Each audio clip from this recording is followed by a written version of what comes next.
Well, hello there, welcome back to my channel. I'm Jacqueline Marie, and this is the Cranberry Trail Farmhouse. I'm so excited that you're visiting today because in today's video, we're going to do a curated farmhouse tablescape for Easter. We're going to be combining vintage pieces with newer pieces to create this farmhouse look. So let's go ahead and get started.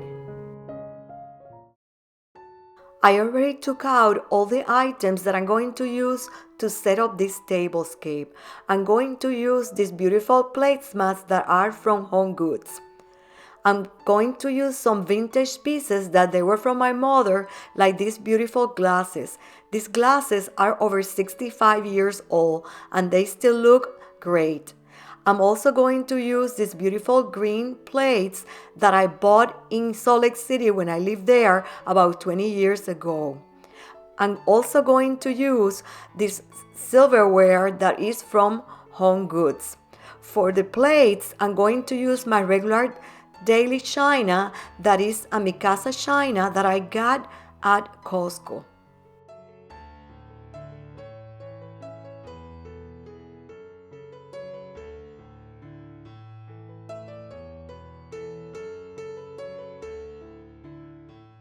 I bought at Home Goods some beautiful napkins, and I'm going to use these wooden eggs that are from the White House Easter egg roll event that I collected for a few years when my kids were younger and I used to take them to the Easter egg roll at the White House. I'm going to show you how to do it yourself, these very cute bunny ears using the napkins and the Easter eggs. To do these bunny ears, you're going to unfold the napkin and fold it this way.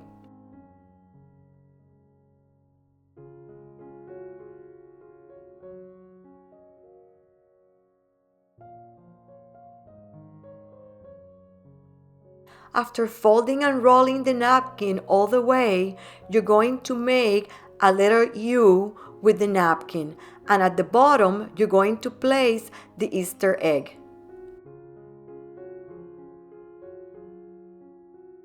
Now you will use a thin piece of twine, ribbon, or cord to wrap the top of the napkin.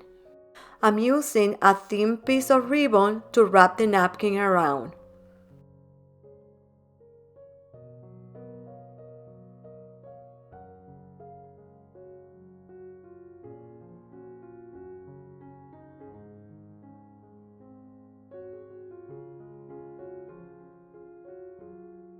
After the napkin is wrapped on the top, I'm going to cut the excess of ribbon.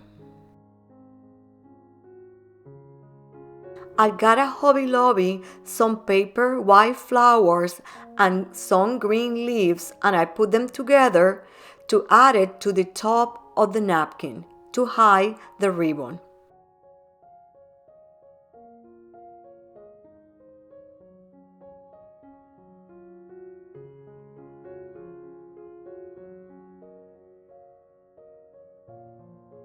And this is how the bunny ears turn out. If you like this do-it-yourself project, please give this video a big thumbs up.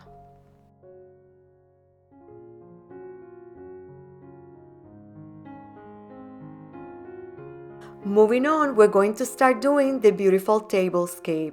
If you are one of my subscribers, you know that I already did a centerpiece for this table and also for the hutch. So I'm going to alter this centerpiece by adding this wreath to make it look more like an English garden look.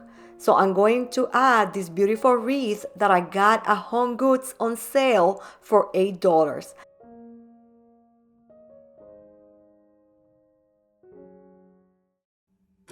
This is how the wreath looks on top of the wooden wreath.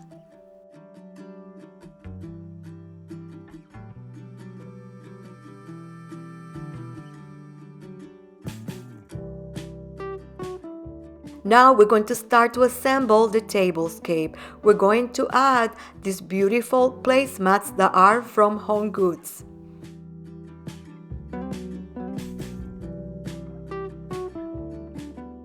On top of the blue placemats, I'm going to add my white Mikasa china.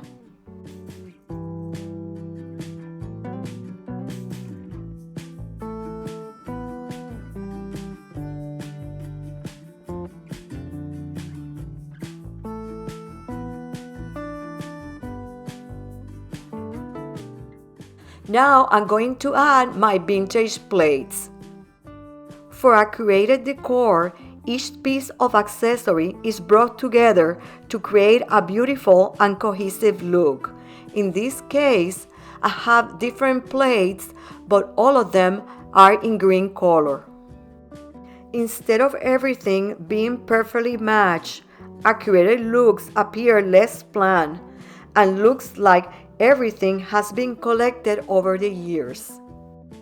All these pieces are put together to complement each other without looking like everything came from the same store.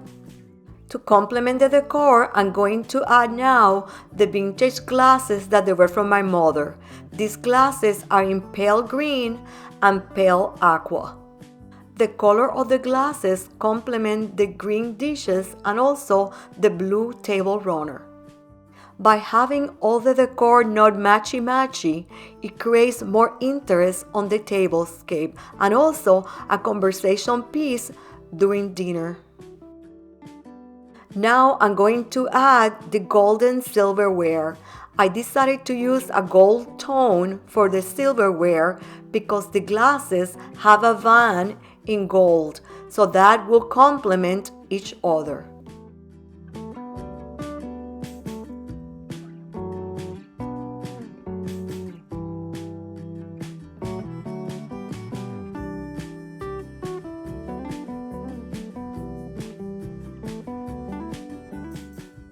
To complete the tablescape, we're going to add the very cute Easter bunny napkins that we did, and we're going to place them on top of the green plates.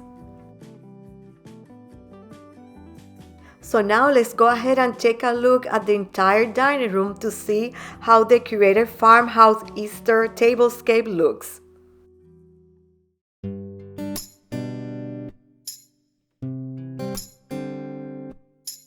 This is how you create a curated look, by mixing the old with the new. You show off all the things that you have been collecting over the years or being passed on by your family. All these items have a unique story.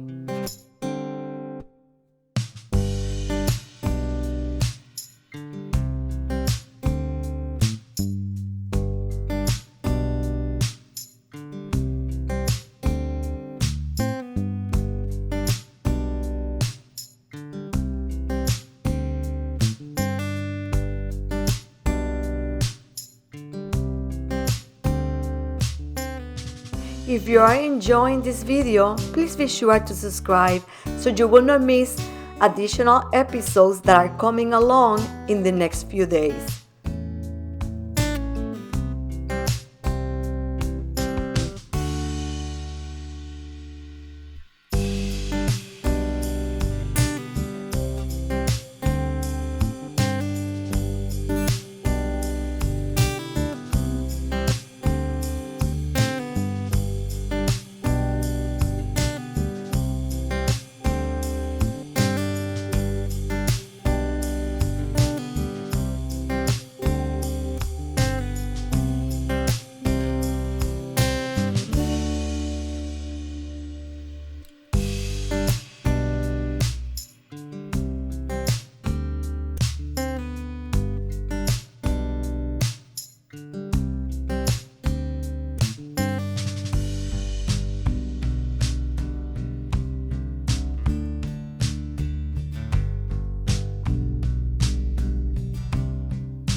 My friends, this is the end of the video. Thank you so much for joining me to create this Easter tablescape today. I'm Jacqueline Marie, and this is the Cranberry Trail Farmhouse. See you next time.